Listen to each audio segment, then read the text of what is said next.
Alors, shalom à tous. Nous sommes le dimanche 8 décembre 2024. Et comme d'hab, je souhaite à tous la bienvenue, particulièrement à ceux qui nous rejoignent sur la chaîne des révélations des derniers jours, Jésus-Christ Révélation TV 74-20. Alors, aujourd'hui encore, ce n'est pas un enseignement, ni même celui que je devais mettre en ligne, dont je vous ai parlé beaucoup.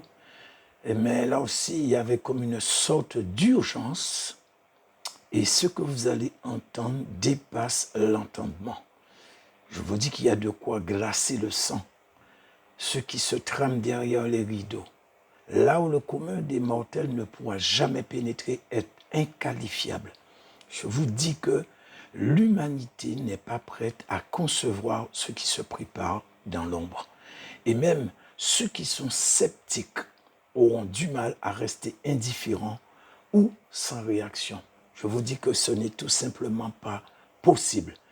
Moi, je n'en reviens tout simplement pas.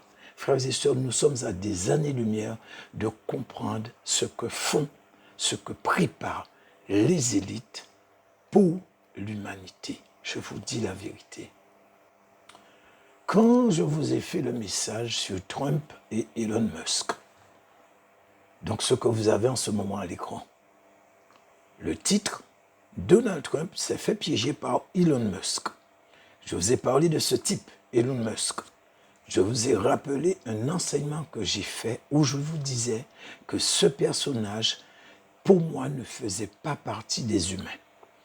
Il n'a rien d'humain en lui, et encore moins qu'il soit un chrétien. Il a trompé tous ceux qui voulaient le voir comme étant le chrétien le plus célèbre de la terre, qu'il faisait partie du christianisme. En fait, c'est ce que le chrétien voulait recevoir, comprendre. Je ne sais pas comment vous expliquer ça, mais en fait, c'est ça. Et moi, je les regardais, et comme je vous ai dit, je voyais la malice dans les réponses de cet homme. Pour moi, ça frisait l'idolâtrie. Pour ceux qui étaient en train de vouloir le presser à accepter Jésus-Christ de Nazareth comme ça. En fait, si vous voulez, quand j'ai vu la vidéo, pour moi, ça n'a pas été un truc que j'aurais homologué. Ok, je sais que je ne suis rien du tout. Je suis qu'un simple personnage, mais moi, je m'appuie sur ce que dit la Bible. Pour moi, non. Enfin, je les ai vus, aucun d'eux. Et je vous l'ai dit d'ailleurs antérieurement, je crois que c'est dans et le message que je viens de vous parler là. L'enseignement, enfin, oui, c'était pas un enseignement, c'était plutôt un message. Et je vous avais dit qu'aucun d'eux n'a eu la présence d'esprit de lui faire confesser publiquement à haute et intelligible voix que Jésus-Christ de Nazareth est le Fils de Dieu, venu en chair, mort et ressuscité le troisième jour, et qu'il est monté dans les cieux, donc dans les lieux célestes, et depuis est assis à la droite du Père. Vous voyez, on n'a pas eu la présence d'esprit de le faire. Or, c'est ce qui est la base même de la foi. Et je puis vous affirmer, confirmer à 100% que cet homme n'a jamais fait ça. Et je vous dis qu'il ne pourra jamais le faire. Je vous dis qu'il était et qu'il est trop impliqué dans le transhumanisme, c'est-à-dire faire l'homme croire qu'il n'a pas besoin de Dieu, qu'il est lui-même un Dieu, il est infini en possibilité, et de ce fait, ce monsieur montre qu'il est en parfaite harmonie et en parfaite adéquation avec ce que le diable a dit à Ève dans le jardin d'Éden. Donc ça, c'est suivant l'enseignement que je vous avais fait. Les 2 premières prophéties du Satan sont en train de s'accomplir. Donc vous vous souvenez de cet enseignement, je l'ai fait, je crois, sur 2 vidéos. Et moi, quand je regarde, cet homme s'est calqué sur ce que Satan a dit pour pouvoir maintenant faire comme le Satan même, c'est-à-dire passer à la phase pratique. Et par conséquent, en plus de ça, il fera toujours tout pour faire croire que la science, et plus particulièrement l'intelligence artificielle, pourrait toujours apporter un complément. Vous comprenez, frères et sœurs, là où nous en sommes? Quoique je vous l'avais déjà dit et que pour la plupart, vous le savez aussi. Mais en tout cas, pour moi, cet individu qui prône ouvertement la dénaturation de l'homme, qui veut déshumaniser l'espèce humaine et le faire rogner le Créateur, et que nous ne soyons plus l'homme créé à l'image et à la ressemblance de Dieu, et pour que cet homme soit humain, je vous dis pour moi, et je vous l'ai déjà dit, et je vous le redis, ça, c'est tout simplement à exclure. Cet homme, il n'est pas humain. Il ne fait pas partie des nôtres. Ce n'est tout simplement pas possible. Mais malheureusement, très peu ont reçu l'enseignement, en fait, pas vraiment un enseignement, le message que j'ai fait récemment. Donald Trump s'est fait piéger par, en fait, celui que vous avez, l'image que vous avez à l'écran. Donc, Donald Trump s'est fait piéger par Elon Musk. Et bon, il y a très peu de vues, mais vraiment très peu de vues. Quant aux commentaires, c'est presque inexistant. Alors, je crois qu'il y a beaucoup de méfiance et de scepticisme de la part de certains, de ceux qui écoutent mes messages. Alors, je ne sais pas si c'est parce que certains me trouvent un peu trop avant-gardiste, peut-être, je ne sais pas. Est-ce que les messages et enseignements que je mets en ligne vous poussent à la méfiance? Ça aussi, c'est fort possible, je ne sais pas. En fait, j'essaie de comprendre. En tout cas, je peux comprendre que certains sont prudents, ça c'est normal, et font appel à la sagesse en ne se précipitant pas trop. Mais en fait, moi, ce que je dis, c'est que quand vous avez vérifié et que vous avez vu que ce que je vous avais dit était vrai, c'était fondé, confirmé, etc., ben, ayez au moins la bonté de revenir pour mettre au moins même un demi-pouce en l'air. Mais bon, en tout cas, je me réjouis que vous allez entendre des choses que je vous ai dites alors que j'étais dans l'ignorance totale de toutes ces choses. J'ai simplement, comme je vous l'ai toujours dit, j'analyse, je médite. Et donc j'ai pu comprendre ce qui semble venir. Et très certainement qui ne manquera pas. Donc si je dois légèrement revenir sur ce que je vous ai dit dans cet enseignement ou ce message, que dès que Trump sera investi, le Seigneur réagira aussi. C'est ce que je vous avais dit. Parce que pour moi, Donald Trump est en train de devenir un Saül ou il sera un Saül des temps modernes. Je vous dis que normalement, selon ce que je pensais, Elon Musk ne devrait aucunement faire partie du gouvernement de Trump. Et que si c'était le cas, nous allons être submergés de révélations et de prophéties sur Internet, d'avertissements de l'imminence du jugement de Dieu sur la terre. Parce que selon toujours moi, Donald Trump va, comme je vous l'ai dit, certainement devenir ce Saül des temps modernes en refusant de s'aligner par rapport à ce que Dieu demande. Je pense que vous l'avez déjà compris. Alors bon, certains se demandent, mais que veut dire un Saül des temps modernes? Alors je vais vous dire ce que je comprends dans tout ça. Comme je vous dis, tout ça c'est le fruit de mes méditations. D'accord? Alors, quand Israël dans les temps anciens a réclamé un roi à tue-tête, les Israélites voulaient ce que Dieu ne voulait pas, mais ils voulaient ressembler aux nations d'alentour ou des alentours. Donc ils ont exigé un roi et il leur a été donné un roi. Donc c'était Saül. Il était le premier roi de la nation d'Israël. Et cet homme en question, Saül, il faisait partie de la plus petite des tribus d'Israël et apparemment, autant que je me souvienne, de la plus petite aussi des familles. Donc on va dire un personnage sans grande importance aux yeux des autres. Alors certainement, pas certainement, il était connu de ses allants, enfin des voisins, des gens qui le connaissaient un petit peu, mais pas plus. Et donc, en fait, il s'occupait aussi, parce que c'était plus sain à l'époque, il s'occupait des troupeaux de son père. Et le truc, c'est qu'il avait la particularité de ne rien connaître à la royauté. D'ailleurs, Israël n'avait jamais eu d'autre roi que Dieu lui-même. Et pourtant, il est entré dans sa destinée, c'est-à-dire Saül, il est entré dans sa destinée tout naturellement. Et moi, je me suis toujours demandé, mais il n'avait aucune expérience dans le domaine de la royauté. Comment il a fait? Parce que moi, j'essaie toujours de pousser mes réflexions. Qui lui a donné, je ne sais pas moi, le déco, je ne sais pas, pour pouvoir s'adapter à la royauté? Puisque même la Bible ne mentionne à aucun moment d'une situation où Saül se serait retrouvé justement dans une situation inconfortable ou embarrassante pendant sa royauté. Mais dans tout ça, il a été le premier roi. Et pour moi, si vous voulez, il y a une sorte de contraste que j'ai du mal à comprendre. Bon, peut-être certains diront que Dieu lui a donné, c'est possible, je ne sais pas, comme ce n'est pas écrit. Et donc, pour revenir un petit peu au fait que je fais un parallèle entre Trump et le roi Saül, en fait, la question qu'on doit se poser est la suivante. Qui a choisi Saül? Est-ce Israël? Non, ce n'est pas Israël. Ce n'est pas le peuple. C'est Dieu lui-même qui a choisi Saül. Ok. Et qui l'a rejeté? Est-ce que c'est le peuple?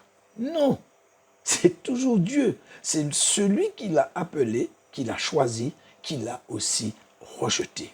Alors, donc, pour ceux qui veulent lire cette histoire, qui est quand même assez passionnante, vous pouvez toujours aller dans 1 Samuel chapitre 15, versets 1 à 30. Mais je vais quand même un petit peu résumer pour vous ce qui s'est passé, même si la plupart vous savez déjà. Hein. Alors, en fait, il a fait une chose qu'il n'aurait jamais dû faire. Il a désobéi à la parole de Dieu et qui lui avait été adressée à travers Samuel le prophète.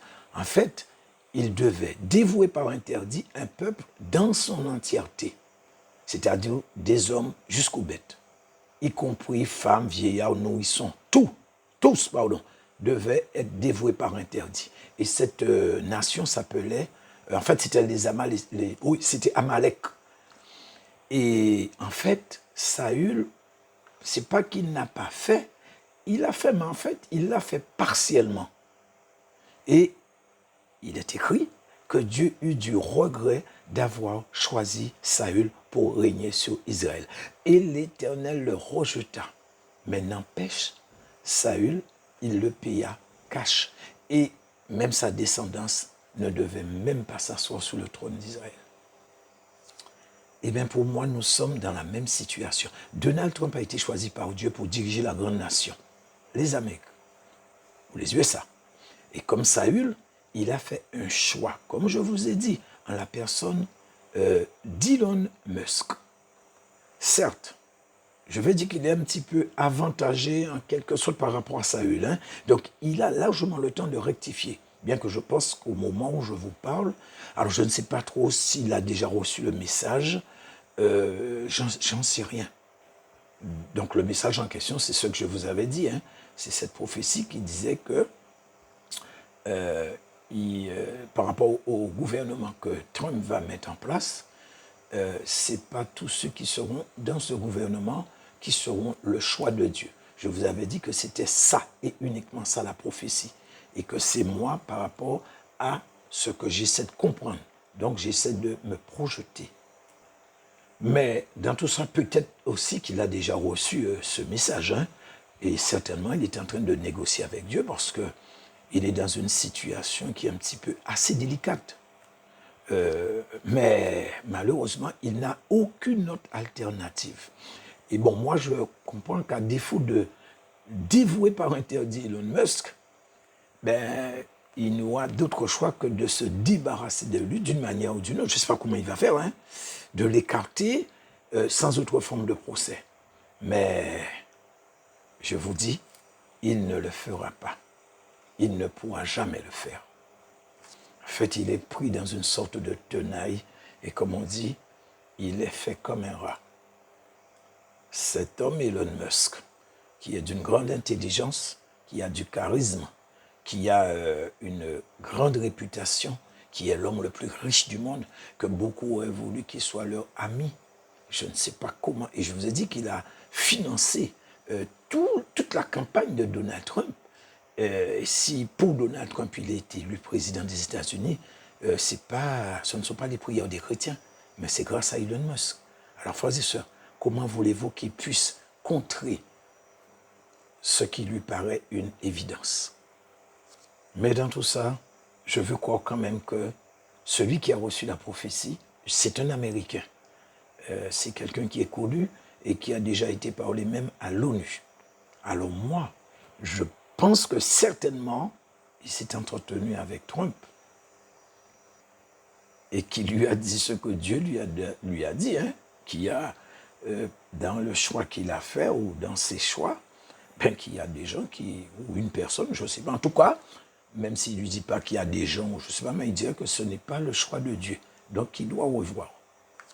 Et comme je vous ai dit, pour ne pas me répéter, pas Trump, Musk fera forcément partie du gouvernement. Alors moi, ce que je vois aussi, c'est que, tout comme Saül, Dieu va rejeter Donald Trump comme étant le président des États-Unis. Donc quand je dis il va le rejeter, c'est pas qu'il va dire à Trump de démission. Non, non, c'est pas une question de démission. Parce que Saül, quand Saül a été rejeté, Saül, il était toujours roi d'Israël et il a continué, je ne sais pas combien d'années, mais il a continué à être roi. Mais en fait, pour Dieu, il n'était, entre guillemets, devant les yeux de Dieu, il n'était plus le roi d'Israël. Et ce sera la même chose pour Donald Trump. Et de la même manière que Samuel avait dit à Saül que quand Samuel allait pour partir, il a tenu le manteau de Samuel. Donc le manteau s'est déchiré et Samuel lui a dit que Dieu va déchirer la royauté aussi. Et moi, je pense que c'est ce qui va se passer aussi, géographiquement parlant, pour l'Amérique. L'Amérique va être divisée géographiquement parlant. Mais seul l'avenir nous dira toutes ces choses. Et tout comme je vous dis pour Saül, hein, Trump, bon, c'était pas un homme politique, c'était un homme d'affaires. Il s'est lancé dans la politique, mais vraiment très, très, très tard. Ben, il est parvenu, alors qu'on ne comptait pas sur lui, il est devenu président des États-Unis. Et si les votes pour son second mandat avaient été réglo, eh ben, il aurait été reconduit encore à la présidence des États-Unis. Malheureusement, les hommes de l'ombre ne l'ont pas voulu ainsi. Et tout comme le Seigneur a dit, ce n'est qu'une partie de théâtre, c'est une sorte de pièce de théâtre à ciel ouvert. Et moi, dans tout ça, j'essaie avec la sagesse que le Seigneur m'a donnée, quand je médite, j'essaie toujours de ne pas donner trop de limites à mes pensées. J'essaie de comprendre ce qui se passe prophétiquement parlant, afin d'anticiper ce qui va se passer. Donc voilà pourquoi j'annonce des choses par rapport à ce que je comprends, mais en essayant toujours de prendre la Bible comme étant la substance, la quintessence même des révélations que je sens venir, sans avoir véritablement, donc justement, une preuve scripturale, c'est-à-dire une preuve biblique de ce que je vais dire. Donc j'essaie par cette sagesse de me projeter dans l'avenir pour pouvoir essayer de comprendre ce qui va se passer. Donc, par conséquent, je suis obligé de prendre des risques, comme pour cette fameuse date que je vous ai donnée, et qui finalement s'est avérée être vraie, ce fameux 12 octobre 2024. Et donc, pour moi, si les autres ne le font pas, moi, j'ose, je vous l'ai déjà dit, et même plusieurs fois, j'essaie d'anticiper sur les choses à venir. J'essaie de me projeter, comme je vous dis, dans l'avenir, et vu que tous ont reçu des prophéties, où le Seigneur parle de 4 années de paix par rapport à l'élection de Trump, il y a quelque chose qu'il faudra composer avec. Je m'explique. Nous avons dans la Bible des prophéties qui ont été données et qui doivent, vaille que vaille, s'accomplir dans les temps où nous sommes. Donc c'est comme si c'était des choses, comme on dit, hein, qui sont gravées dans le marbre. Donc, pour reprendre un petit peu l'expression du Seigneur, ce sont des choses non négociables parce que, pourquoi? C'est écrit dans la Bible, donc ça doit se produire. Ok. Mais toute prophétie donnée dans les temps où nous sommes sont conditionnelles. Et ça, vous le savez aussi bien que moi.